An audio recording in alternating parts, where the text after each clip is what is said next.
Olá, sejam todos bem-vindos ao 3 na Veia. Eu me chamo Luiz Eduardo e no vídeo de hoje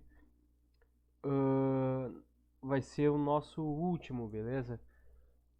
E como último eu gostaria de estar conversando um pouco mais aqui a respeito sobre jogos 3D na Godot Engine.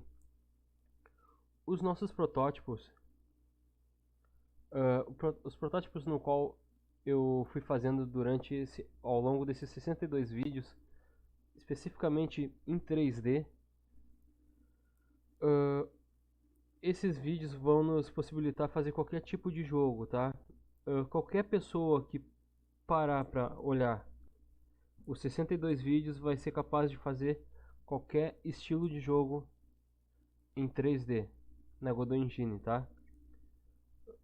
Não fiquei devendo absolutamente nada, certo? A questão aqui é a seguinte: a gente, quando vai criar seja um protótipo, tá? A gente precisa de planejamento, tá?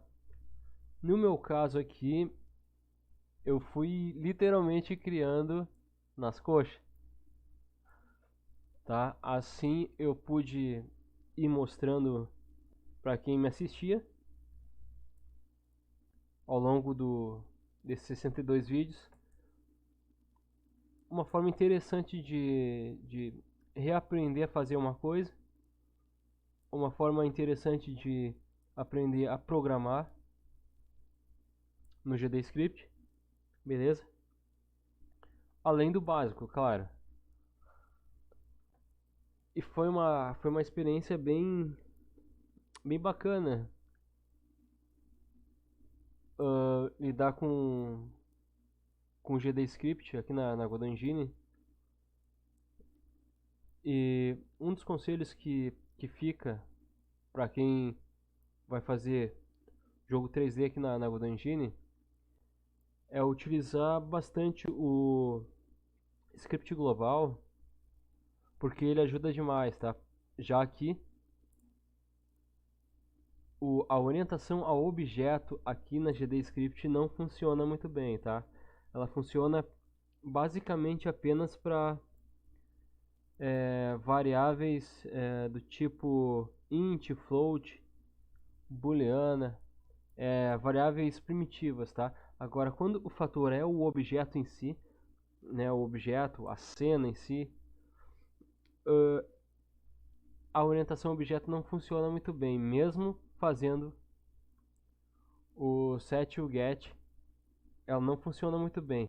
E para usar o set e get de forma convencional, a gente precisa adicionar essa configuração também no script global. Então, veja bem, mesmo para usar uma coisinha tão pequenininha que é o set e o get, para quem está familiarizado com o C Sharp, por exemplo, da Unity, né? Aqui na GDScript é preciso criar um script global para que seja criado o setGet para poder ter acesso às variáveis privadas no nosso script, por exemplo, do inimigo, beleza? Ou do player, ou seja lá qual for o objeto aqui na cena. Então, se for assim, qual é a diferença em usar o script global para o inimigo? Entendeu? Criar variáveis globais do inimigo, certo? Então, eu acho que faz mais sentido já criar então um script global inimigo, um script global para player, por exemplo, entendeu? Um script global para inventário, né? Mesmo que a gente crie uma cena específica aqui e crie o script específico para esse objeto, beleza? Até porque esse script aqui é para esse objeto local aqui. Agora, se eu quiser interagir com outras cenas, com outros objetos nesse mundo aqui, a gente precisa criar o script global, tá? Ele facilita demais a nossa vida na hora da criação. Outro conselho que eu dou aqui para quem vai seguir criando na Godot Engine é arranjar um meio de estruturar os nós padrões aqui 3D, que são esse cinzinha, de uma forma inteligente, tá? Por quê? Esses nós aqui eles servem para organizar a cena de vocês, beleza? Então, aqui dentro do mundo, digamos, eu poderia ter uma cena padrão menu, uma cena padrão jogo, né? Ou então eu poderia ter uma cena menu, aí depois eu poderia ter uma cena com nó espacial, por exemplo. Eu poderia ter uma cena menu, uma cena 01, uma cena 002, uma cena 03, uma cena para pause, menu pause, digamos, né? Então, estruturar de forma inteligente. Lembrando que esses nós Node 3D padrão aqui da Godot Engine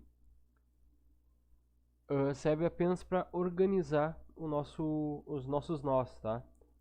Já o nó espacial 3D, ele é como se fosse um objeto vazio usado para ser criado a nossa cena 01, por exemplo, ou a nossa cena de menu, beleza?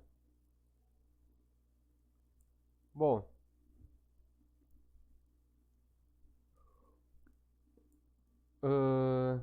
agora aqui tá. Seguinte, observem que no último vídeo a gente fez aqui o sistema em que o nosso inimigo ele vai rondando pelo cenário, né? Ele faz uma ronda através do, do path, como é que é o nome aqui? Agora eu me esqueci. Path follow é o nome desse componente, dessa linha aqui, que são vários vértices, né? Aqui tem um vértice, aqui tem outro vértice, que a gente vai montando aqui, beleza? Cadê? Ó, a gente vai montando, beleza? Na verdade é o path. A gente vem aqui no mais, vai montando o vértice aqui, clica, aí depois aqui a gente vem, clica mais outro, cria mais uma linha, depois a gente clica aqui, ele vai criar mais outra linha, beleza? E quando chegar aqui mais ou menos no final e a gente quiser fechar essa linha, por exemplo, a gente só vem aqui, ó, nesse quadradinho e fecha a linha, beleza? Completando um círculo perfeito. Bom, fazendo assim, então a gente tem o seguinte efeito: nosso personagem, claro que a gente criou um script básico para ele ir fazendo a ronda aqui pelo cenário, né? A gente viu que o scriptzinho é extremamente básico, mas funcional. Ele vai fazendo a volta aqui. A gente colocou em loop. O próprio path follow, o nó path follow tem uma função lá chamada loop. A outra offset, que é a distância que ele vai começar a percorrer, serve para dar direção e movimento para o nosso objeto, né? Em relação à curva, se a gente vir aqui no nosso inimigo aqui, tá? A gente vai ver que a gente tem aqui, ó, aqui em cima. Cadê? Aqui, aqui, ó. Tá, a gente tem o nosso player aqui, ó. A gente tem o nosso player.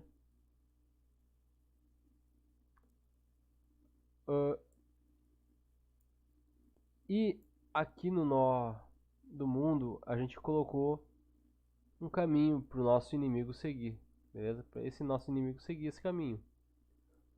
Quem vai seguir o caminho vai ser esse seguidor, que é um outro nó que vai dentro do nó do caminho, tá? Que se chama o nó seguidor de caminho, beleza? A gente colocou esse nó como orientado para ele ficar no eixo Y, né? Não ficar girando para um lado para o outro, ficar girando que nem uma bola pelo caminho. Esse cúbico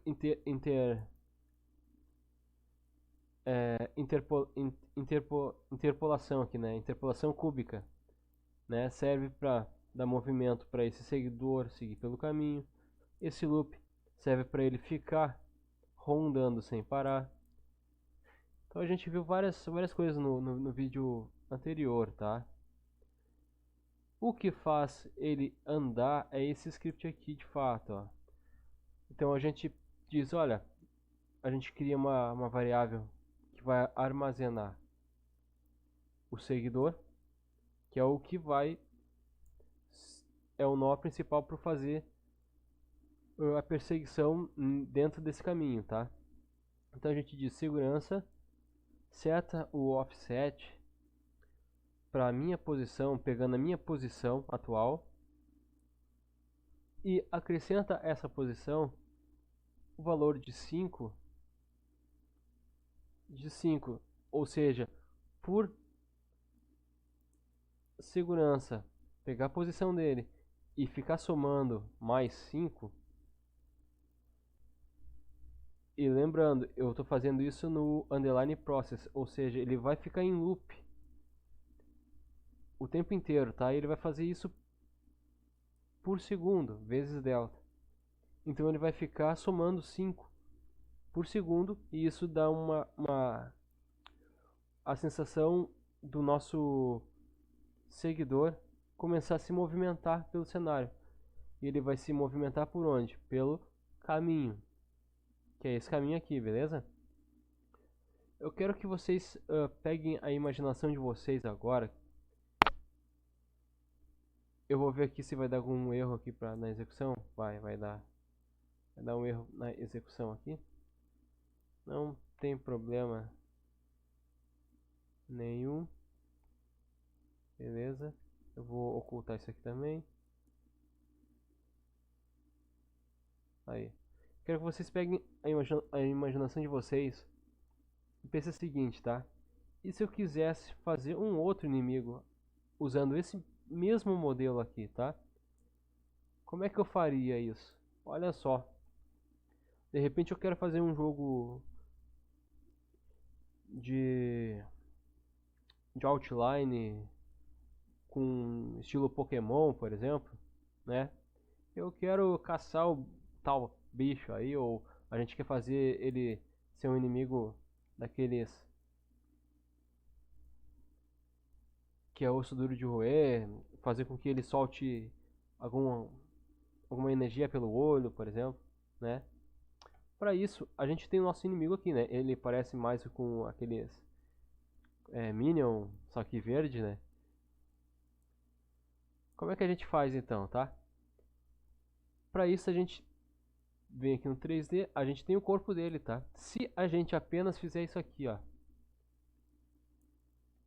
tá? Tirar o corpo e tirar essa arma, beleza? A gente vai ter a estrutura de um olho, tá? Olha só como é que fica. A gente já criou um outro inimigo rondando pelo cenário. Eu quero que vocês percebam, é o mesmo mecanismo, porém a gente já criou um outro tipo de inimigo, beleza? Onde a gente pode exportar esse inimigo e criar uma nova instância desse inimigo com esse formato aqui. A gente também pode criar, por exemplo, aqui, para tornar ele mais assustador, raios, né, efeito de raios por partícula saindo aqui, ó, em volta do olho dele. A gente pode fazer com que a pupila dele seja uma arma e atire de tantos em tantos segundos na gente como uma explosão, tipo um raio mesmo, se for no estilo anime mesmo, sei lá. Tem tantas formas de fazer, beleza? Um inimigo, beleza? Agora, eu quero fazer, não, eu quero fazer um FPS de verdade, né? A gente pode aproveitar esse mesmo mecanismo para criar o nosso FPS. Olha só como é que fica então. Eu venho aqui e oculto meu olho. Eu tenho a mesma estrutura e eu tenho o mesmo mecanismo que vai funcionar esse nosso inimigo, beleza? Beleza, então eu venho aqui no inimigo e importo um soldado, tá? E importo uma arma para esse soldado. Eu vou abrir aqui o soldado para vocês verem, beleza? Ó, aqui a gente tem o soldado. Aqui eu tenho a arma desse soldado. A arma eu fiz e personalizei. Demorei uma semana para fazer essa arma aqui. Fiz há muito tempo. Ixi. Demorei uma semana. Eu tava começando na modelagem. Lá no Blender era 2.4, se não me engano. Por aí, eu sei que era precário o Blender antes. Era difícil.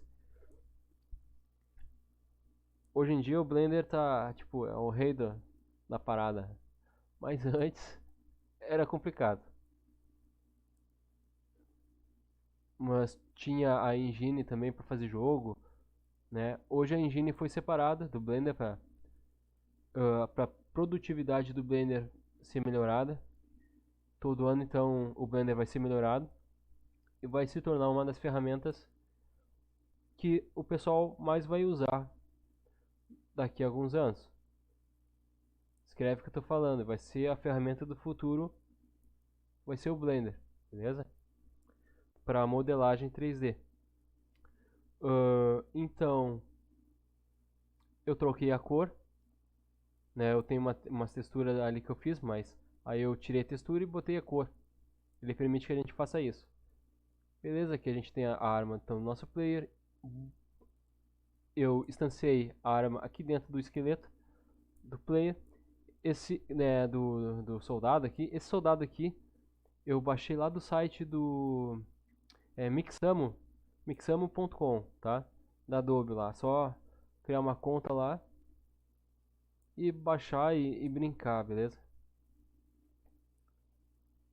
Bom, então o que eu fiz aqui, tá? Ele está em sentido de pose, porém, se a gente vier aqui na animação, vocês vão perceber que ele está em animação, tá? Essa animação ele está caminhando e apontando a arma, beleza? Ele tá como tá a nossa Honda lá, por exemplo, tá? Então, o que eu fiz é o seguinte, ó. Conforme ele caminha, a mão dele vai para lá e vem para cá, tá? Então eu aproveitei e eu fui animando conforme a mão dele vai indo. Então eu fui puxando, eu já estou aqui com a arma, eu fui puxando para o lado, fui vindo aqui na translation, que é movimentação, né, rotação e escala. Então na movimentação eu puxei pro eixo X e quando eu vi que chegou a partezinha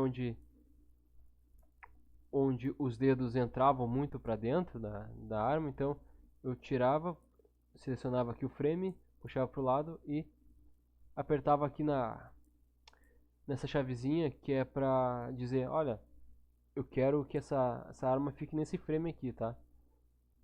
E assim a gente consegue animar um objeto para o nosso player, sem precisar importar ele, por exemplo, lá para o Blender, tá? Na verdade, os objetos do Mixamo, eles não são compatíveis com o Blender, tá? Aparece lá só o esqueleto lá e eu não entendi muito bem como é que funciona aquele negócio lá. Muito estranho. Beleza? Mas aqui funcionou. Beleza? Tranquilaço. E o resultado, então, a gente vem aqui, ó, no nosso inimigo e simplesmente a gente instancia aqui dentro do inimigo o nosso soldado, tá?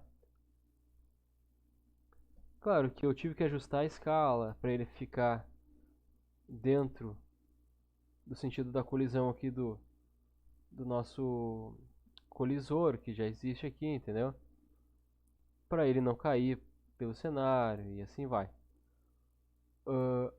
Aqui dentro do soldado, como vocês estão vendo, ó, tem a nossa arma. Beleza? Só isso. Eu vou sair da cena dele. No script então do inimigo, como é que fica, tá? Eu vim aqui, ó.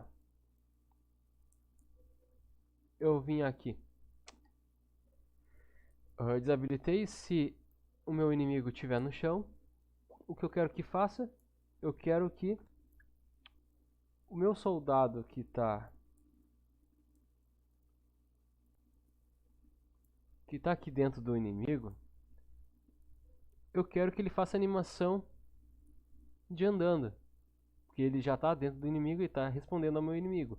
Quando o meu inimigo cair no chão, ele vai executar a função de animação, tá? Que está dentro dessa minha cena soldado. Lembrando que tudo que tiver dentro dessa hierarquia e a gente for executar dentro do underline physics process, underline process, ou dentro do underline ready, que é o mesmo que quando o jogo inicia, ele vai executar apenas uma vez uma ação. Então a gente consegue chamar o nó aqui dentro com o cifrão, beleza? Se tivesse aqui fora, eu precisaria desse onReady, tá? Se tivesse fora aqui do inimigo, tá? Eu precisa, não é fora do inimigo não, é se eu tivesse fora dessas funções, tá? Chamando aqui, ó, aqui em cima como uma variável para armazenar o valor do nó numa variável, eu precisaria desse onReady, tá? Para estar armazenando. E aqui eu vou desocultar então o pass, que vai simbolizar que terminou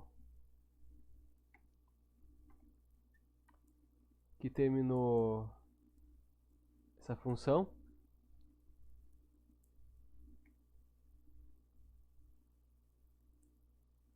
Tá, e aí vamos ver o porquê que não tá indo. Tinha que ir, mas não tá indo, né? Vamos ver o porquê disso.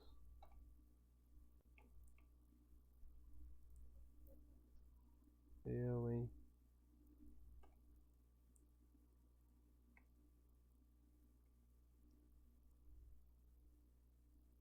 Ah, tá. Entendi. Eu tinha colocado pra dentro ali. Bom, agora sim, ó, tá? Feito isso, olha só, a terceira forma de fazer o mesmo mecanismo para 3 diferentes tipos de inimigo, tá? Olha só como é que fica então. Ele caiu e já começa a fazer a animação, ó. Ele tá com defeito, um defeitozinho ali no material ali, não entendi qual é que é da parada. Mas ó, nosso inimigo tá fazendo a ronda, beleza? Ó. Notem que é o mesmo mecanismo que a gente fez com aquela coisa tosca, porém por o mecanismo estar pronto já, então a gente só importa o objeto em si e corre para braço, ó. Tá vendo? Ó? A gente não precisou de muito. A gente precisa entender que é o seguinte: a gente precisa fazer o mecanismo no qual a gente quer que o nosso jogo tenha. Depois do mecanismo pronto, aí sim a gente se preocupa em botar a mão na massa, em importar o objeto real, com animação, caminhando, entendeu? A gente poderia estar implementando aqui, por exemplo, ele está indo para lá. Quando eu entrar numa área, ele pode nos ver e começar a atirar na gente. Exatamente como eu já mostrei nos vídeos anteriores falando sobre a área, para que a área serve, entendeu? Eu não vou fazer isso nesse vídeo porque ficaria código repetido, tá? Ficaria muita repetição. E eu já fiz isso. Expliquei se não me engano, 3 tipos de formas diferentes de fazer comunicação com o objeto com a área, beleza? Bom, enfim, ó, eu quero que vocês reparem que ele tá, antes de eu não ter sincronizado a arma com a mão dele é essa daqui, ó, essa mão aqui, ó, ficava entrando na arma, tá? Então eu tive que fazer a animação para ele ficar mais ou menos com a arma apontada na direção certa, caminhando, beleza? Bom, e com isso então eu vou ficando por aqui. Espero que vocês tenham gostado desses 62 vídeos que vão servir de base para muita gente que quer ingressar na Godot Engine. E tenham isso em mente, tá? Qualquer jogo, se vocês olharem os tutoriais da Godot Engine que eu fiz, qualquer jogo vocês vão ser capazes de criar em 3D, beleza? Mas o meu conselho de amigo é: juntem uma equipe, juntem pelo menos 5 pessoas para fazer um negócio legalzinho, beleza? Dividem. Esse aqui vai ser modelador, esse aqui vai ser o animador, esse aqui vai ser o cara do código, porque fica muito pesado para uma pessoa só, tá? E se vocês forem fazer jogo individual para uma pessoa só, eu recomendo vocês fazerem seguirem na parte do 2D, beleza? O 2D da Godot Engine tem muito conteúdo para 2D, diferentemente do 3D que não tem muito conteúdo. Eu sou por enquanto o único cara que fez do início ao fim a mecânica do jogo 3D aqui no Brasil, tá? Eu espero que seja de grande ajuda para quem for iniciar na Godot Engine. Outra engine bacana para quem quer fazer jogo individual, eu recomendo do fundo do coração que vocês façam na UpBGE, beleza? Que é a engine de jogos do Blender. Lá a gente consegue fazer o sistema de FPS, por exemplo, muito fácil e sem codificação, beleza? Mas lembrem-se, não é porque não tem código que a gente não tem que saber programar, tá? A gente precisa saber programar para conseguir entender os problemas ali que a gente vai estar tentando resolver, como eu mostrei ao longo desses 62 vídeos, os problemas que eu tive em 2 vídeos, se eu não me engano, eu tive que adiar o vídeo para poder entender melhor o problema, para poder criar a solução para o problema, para poder botar em prática o problema e consertar os erros aqui dentro dos projetos, beleza? Então, o que eu vou fazer essa semana, tá? Essa semana não vai ter mais vídeo. Por quê? Porque eu tô fazendo um mini sitezinho lá no GitHub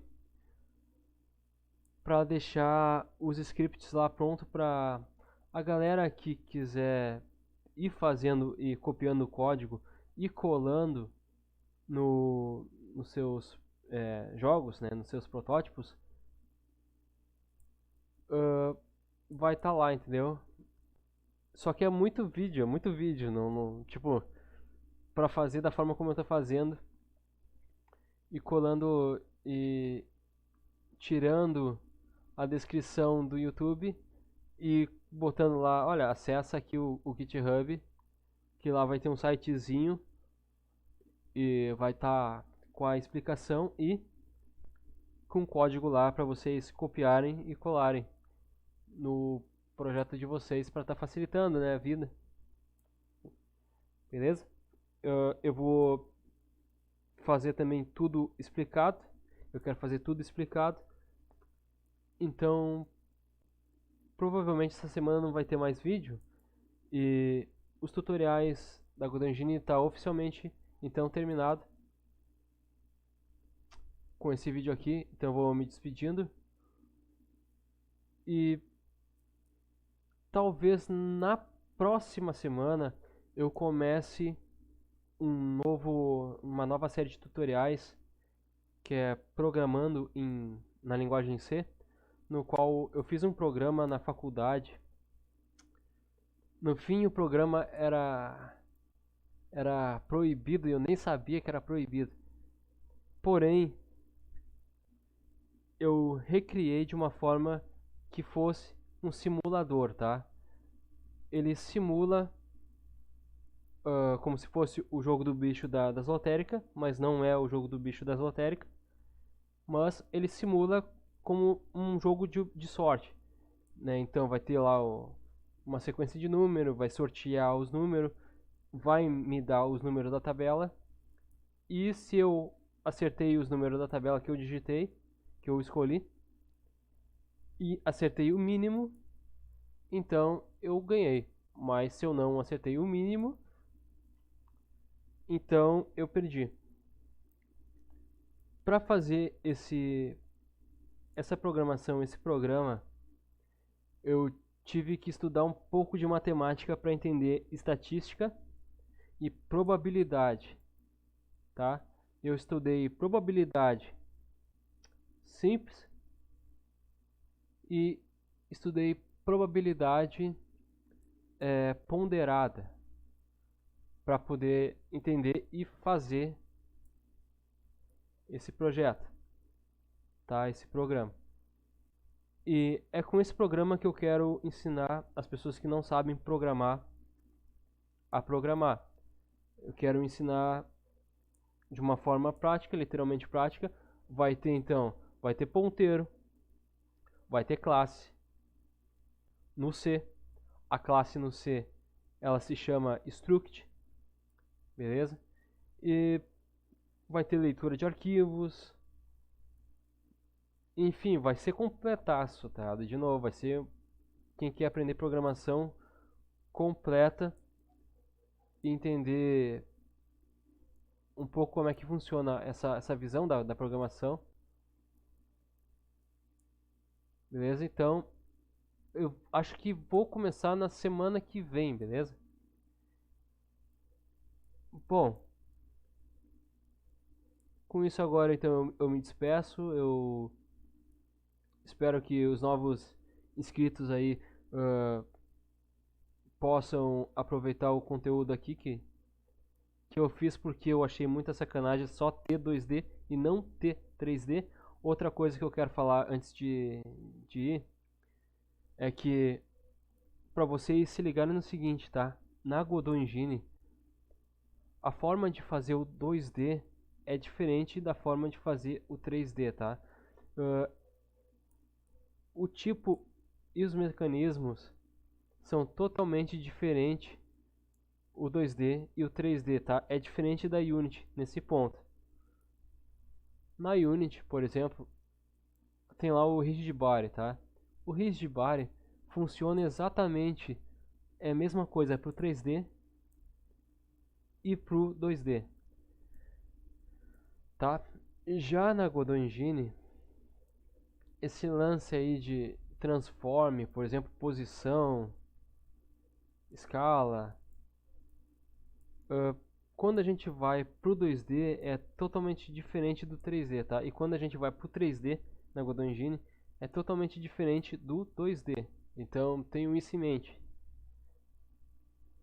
E escolham qual a categoria que vocês vão querer seguir, beleza?